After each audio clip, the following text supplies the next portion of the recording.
Halo guys, welcome back to our channel. Ya, akhirnya kita beli ini ya, mic eksternal seperti request kalian katanya memang suaranya nggak jelas. Jadi akhirnya kita beli mic eksternal khusus buat kalian. Yoi. Nah, di video kali ini kita akan jawab pertanyaan kalian seputar Ausbildung karena banyak banget di kolom komentar yang nanya dan kita mungkin nggak selalu ada waktu untuk bales. Jadi kali ini kita mau jawabin lewat video aja ya. Jadi itu pertanyaan-pertanyaan ini kita kumpulin dari beberapa platform yang kita punya, dari TikTok, Instagram, sama YouTube. Yang ini aku dapat dari TikTok, ada yang tulis, "Hai Kak, bisa dijelaskan apa yang dimaksud siap kerja secara fisik? Apakah bekerja di Jerman sudah dipastikan kita akan kerja berat? Mohon jawabannya ya Kak, thanks." Maksudnya kita untuk bekerja, kita harus siap fisik itu bukan berarti kita kerjanya berat ya, tapi namanya kita kerja di gastronomi ini kita bicara tentang Ausbildung gastronomi di perhotelan, kalau nggak di dapur, pokoknya berhubungan dengan gastronomi. Itu kerja fisik bukan berarti kerja berat, tapi gastronomi itu kerjaannya banyak dan capek, ya kan? Ya, betul. Jadi itu kayak misalnya kalau contohnya kerja di dapur, itu kerjaannya tuh banyak, kita harus produksi. Udah gitu produksinya bukan buat satu dua orang, tapi kalau produksi harus buat 1 minggu ke depan gitu contohnya, dan itu kamu harus kuat gitu, tangannya tuh harus pokoknya kuat fisik, bukan berarti kerjanya berat, tapi memang kita harus siap kesehatan, nggak gampang capek Tapi gitu lah menurutku ya. kalau di kitchen itu emang harus kerja berat sih. Rata-rata kerjanya berat loh. Iya, berat itu Iya, sebenarnya relatif ya. berat sih. Mungkin berat buat aku, itu berat buat orang lainnya tuh beda level Level level beratnya. ininya tuh Tapi beda. di gastronomi sendiri tuh udah harus siap kita tuh berdiri 10 jam, mungkin Mhm. 11 jam, bahkan 12 jam itu kayak udah biasa ya Iya, tapi shiftnya. bukan berarti kerja berat tuh yang kayak kayak tukang bangunan yang berat-berat itu enggak kayak gitu maksudku Tapi siap gastronomi besok. juga berat sih menurutku. Kita Oh harus ya, fisiknya tuh harus kuat. kuat. Iya, karena kita kayak misalnya aku lihat di handphone aja sehari aku bisa 2.000 langkah sehari. Ya, Iya, itu kayak fisik banget gitu loh menurutku. iya tapi bukan berarti kerja berat yang kayak di Tukang bayangan bangunan. orang-orang kayak tukang bangunan gitu enggak sih. Cuman intinya kayak siap fisik kayak Ya. kakimu harus kuat, itu tanganmu harus kuat, segala sesuatu harus kuat Mm-mm. gitu loh. Mm-mm. Karena kalau misalnya kayak contoh kamu harus Mm-mm. ngadon kue Mm-mm. gitu buat 1 minggu ke depan, sedangkan gestemu tiap hari ada berapa ratus kali 1 minggu ya, kamu harus ngadonnya tanganmu harus kenceng gitu loh, harus kuat Iya. gitu. Oke, next ya pertanyaannya. Nah, ini ada yang tanya lewat Instagram dari Rahul. Bahasa Jerman tingkat mana yang diperlukan untuk hotel Fachmann atau restoran Fachmann Ausbildung? Itu jawabannya adalah minimal level B1. Cuman kita selalu saranin kalau bisa lebih sih lebih bagus. Iya, Cuman minimalnya adalah B1. Oke? betul. Ini pertanyaannya random ya. Maksudnya mungkin bukan cuman kayak tentang kerjaan aja. Semua pertanyaan yang masuk di Iya. sini. Kayak ini nih dari Gildas Deniswara. Nanya mudik dari Jerman ke Indo tiket pesawatnya dapat berapa ya PP kalau murah? Nah, kemarin kita juga sempat mudik nih. Kita dapat harga 700 PP euro. Itu kalau dirupiahin Kalau sekitar dirupiahin sekitar 12 jutaan. Itu udah murah menurutku karena waktu itu kita juga bookingnya udah dari jauh-jauh hari, 6 bulan 6 sebelumnya bulan ya. sebelumnya. Dan itu menurutku harga yang bagus, murah. Cuman 700 euro PP itu murah banget dengan naiknya Qatar. Iya, Qatar Qatar kan juga, Airlines. Qatar Airways juga salah satu airlines yang cukup bagus gitu. Dan itu memungkinkan, ada yang nanya juga waktu itu kan, memungkinkan nggak kalau kita pulang setahun sekali?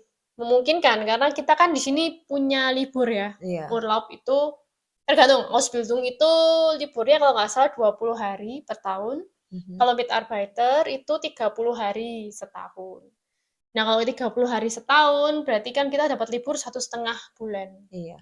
Ya 6 minggu. memungkinkan Memungkinkan. kalau misalnya memang kau bisa saving uang juga buat tiap Ya, tahun buat pulang bolak-balik itu betul, iya. nggak masalah. Tapi kalau ditanya memungkinkan apa enggak, memungkinkan Iya mungkin. jawabannya. Oke, next. Nah ini ada pertanyaan dari TikTok, akunnya dari Sel. Dia bilang biaya Ausbildung Koki berapa? Katanya gratis, bener nggak sih? Ya betul. Ausbildung itu program dari pemerintahan Jerman dan itu memang kita sekolah gratis dan kita juga bekerja di salah satu hotel, perusahaan, hotel, restoran atau apa, dan itu kita digaji. Mm-mm. Jadi kita sekolahnya gratis, terus kita kerja digaji, jadi Dan malah dibayar, ya? iya digaji Ya, kan. betul. Heeh. Ya why Sekolahnya not gratis, gitu kan. ya, betul. Sekolah sambil dapat duit. Oke, next masih dari Instagram dari Felicia Hareva. Pertanyaannya, apakah pasangan maksudnya misalnya kita Ausbildung, bawa pasangan, apakah pasangannya bisa mendapatkan work permit misalnya dengan spouse visa? Jawabannya nggak bisa, karena apa ya, visa Ausbildung itu perorangan sih. Jadi kalau misalnya pasanganmu mau ikut, dia harus punya visa lain. Kalau ini menurutku ini tipe di Australia kayak gini. Kalau di Australia kan kita Iya bisa punya nikah work ya. permit, nanti pasangannya tinggal spouse visa Iya. gitu. Kalau student biasanya pasangannya bisa ikut juga spouse visa. Iya. Tapi kalau di Jerman ini beda visa gitu. Iya. Jadi yang satu pasangannya tetap harus apply visa lain, kayak mungkin visa turis kah atau visa student atau ikut Ausbildung juga gitu. Kecuali kalau misalnya udah jadi Mitarbeiter, kalau nggak udah dapet PR di sini ya. Kecuali kalau udah dapet Nah, PR. kalau udah dapet PR baru bisa bawa. Betul, betul. Ya, tapi itu ya correct me if I'm wrong karena aku itu setauku aja Iya, kayak gitu. sejauh ini yang kita tahu kayak gitu. Oke, next. Silahkan. Nah, ini kita kembali ke TikTok dari Sina Asaidah. Dia tanya, biaya berapa Kak kursus bahasa Jerman? Sekarang itu banyak kursus bahasa Jerman yang murah ya, dan itu relatif ya, maksudnya tergantung kalian mau fasilitasnya seperti apa, dan tergantung juga kalian tuh mau ngambil sampai level berapa. Karena biasa les bahasa Jerman itu sesuai level, dari A1, A2, B1, B2 itu kalian ada levelnya PC2 ya kalau nggak salah ya. Kalau kalian mau ngambil sampai C2 ya biayanya berapa gitu. Jadi itu menurutku relatif sih. Sekarang tuh banyak les bahasa Jerman yang murah, bisa online, bisa offline. Kalian bisa cari di Instagram atau cari di website segala macem. Jadi ya relatif. Ya, yang aku dengar tuh sekarang bahkan ada yang di bawah 10 juta udah sampai B1 gitu. Itu online apa offline? Online sih. Online ya? Online ya. Ya, kursus sih menurutku tergantung budget lah. Ada yang dari murah banget sampai yang paling mahal ya kan. Betul. Cuman kita kalau ditanya kursus di mana, kita nggak saranin lewat agen sih. Selalu jawaban kita adalah ya Goethe Institut atau Wisma Jerman yang mereka juga udah terlisensi, gurunya juga jelas gitu, kualitasnya juga bagus, tapi memang harganya kayaknya memang lebih mahal. Cuman ya worth it lah menurutku, ada harga ada kualitas gitu. Daripada kita waktu itu ikut agen, harganya mahal, bahkan lebih mahal dari Goethe Institut, tapi kualitas yang kita dapat juga ya maksudnya bukan yang beneran guru yang terlisensi gitu loh ya. Ya, cuman ya balik lagi semua tergantung budget. Ya. Banyak kok yang ngambil yang murah juga mereka bisa berangkat. Ya, itu betul. Semua tergantung dari dalam diri kita sendiri juga sih. Bisa ngejalanin itu apa enggak. Betul. Next question aku dapat dari YouTube. Nih ada yang tanya, emang untuk Ausbildung bisa pindah-pindah, Kak? Tentu saja bisa. Jawabannya bisa. Jadi kalau misalnya kamu merasa nggak nyaman di satu perusahaan, tentunya kamu bisa pindah. Dan akan nggak lebih ribet kalau kalian pindahnya di bulan-bulan awal waktu masih Masa masa probation ya gitu. probation. Itu kamu boleh langsung pindah gitu tanpa kayak ngasih alasan ini itu ya kan. Tapi kalau sudah lewat masa itu, lewat 4 bulan, banyak kok ya yang udah setahun gitu baru pindah ya. Iya, Itu bisa juga itu pindah. bisa juga. Tinggal kamu ngasih kayak notice lah ke perusahaan 1 bulan sebelumnya, aku mau pindah gitu. Bisa kok. Cuma balik lagi tergantung perusahaannya itu mau menerima dan baik apa Nah enggak. itu, Kamu dipersulit atau enggak itu semua itu sih. tergantung sama perusahaannya masing-masing. Cuman dari pertanyaan itu ya jawabannya bisa. Iya, kalaupun misalnya kamu memang kayak kekeh mau pindah dan perusahaannya kayak mempersulit gitu, sebenarnya bisa nanti dibantu sama guru sekolah atau misalnya Ausbildungsbegleiterin kayak kita Iya. waktu itu. Kalau nggak dari IHK juga mungkin Ya, bisa. ya betul. Oke, next question. Pertanyaannya panjang sekali ini. Ada 3 pertanyaan. Kebetulan saya mau ikut pelatihan ke Jerman lewat agen dengan biaya 17 juta. Hanya untuk pelatihan dan persiapan. Apakah harga itu wajar di tahun 2024?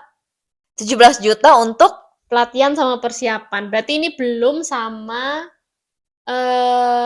kontrak, ya kan? Pelatihan sama persiapan. Kalau misalnya kamu dapat harga segini, aku akan saranin kamu mendingan les di Kuta aja. Ya kan? Ngapain lewat agen dengan biaya yang sama, sampai B1 aja, ya kan? Ya mendingan Kuta Institute yang lebih jelas, gitu kan? Ini Iya. kesannya tapi aku kayak endorse Kuta Institute ya, padahal enggak sih sebenarnya. Sebenarnya enggak ada, aku enggak endorse apapun gitu. Cuman menurutku dari kualitas aja gitu. Betul. Karena bahasa Jerman di sini tuh penting menurutku ya. Jadi semakin bagus bahasa Jerman kalian itu akan sangat mempengaruhi masa depan kalian di sini. Betul banget sih itu. Iya, ya kan? Ini kamu yang ngalamin gimana yang bahasa Jermannya masih kurang lancar? Ya gitulah. Mau gimana? Mau komunikasi agak susah. Ya kadang kita kalau mau ngejelasin apa tuh masih bingung. Kayak ngerasa ditungguin kok kita lagi ngomong gitu loh. Jadi ya penting sih bahasa itu. Ya. Oke, next nomor 2 nih. Masih pertanyaannya dia nih, Arifian. Untuk yang sudah mengikuti Ausbildung, apakah benar bisa bekerja part-time seminggu maksimal 20 jam? Betul. Itu bisa. Tapi dengan persetujuan bos. Betul.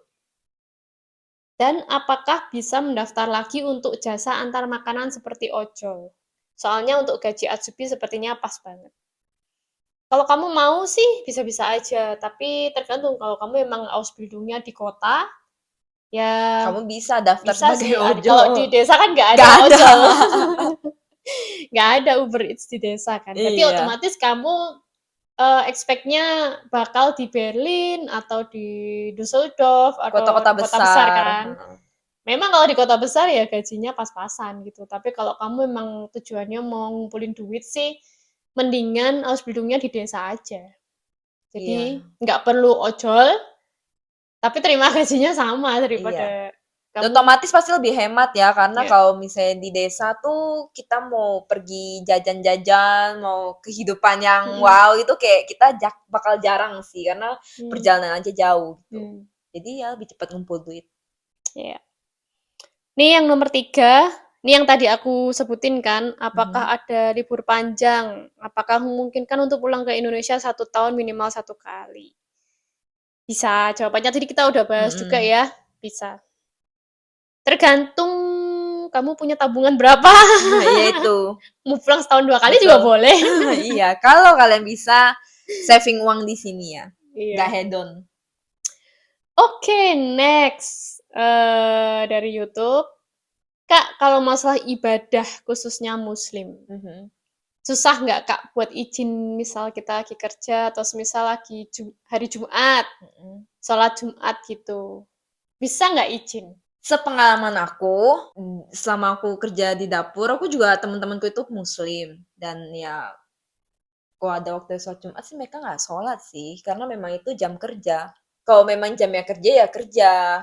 Kalau misalnya kalian, mungkin kalau memang pengen banget, bisa diomongin mungkin sama atasan. Cuman sejauh ini selama aku bekerja bareng orang muslim, sholat Jumat sih mereka nggak ngelakuin karena itu jam kerjaan kita harus kerja gitu. gitu. Oke, jadi udah terjawab ya. Nih, ada baru masuk pertanyaan. Boleh dibaca ini, Indah. Halo Kak, saya Lina, ortu yang anaknya interest Ausbildung Koki. Kalau boleh tahu materi belajar di vocational school apa aja ya Kak?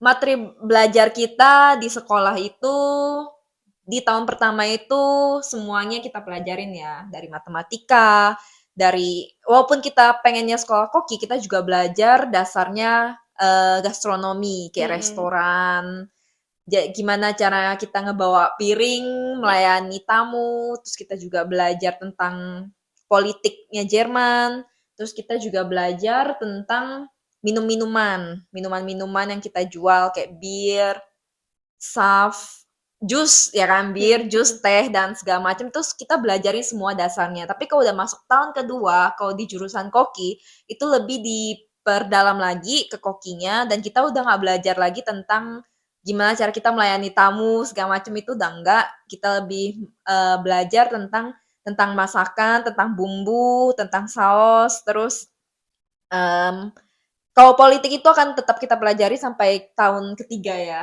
Ya. Dan kalau koki ya lebih memperdalam aja tentang teknik masak, skill memotong, Karakter knife skill. karakter daging. Iya, tentang karakter daging, jenis daging ini buat apa, kayak gitu segala macem. Ya.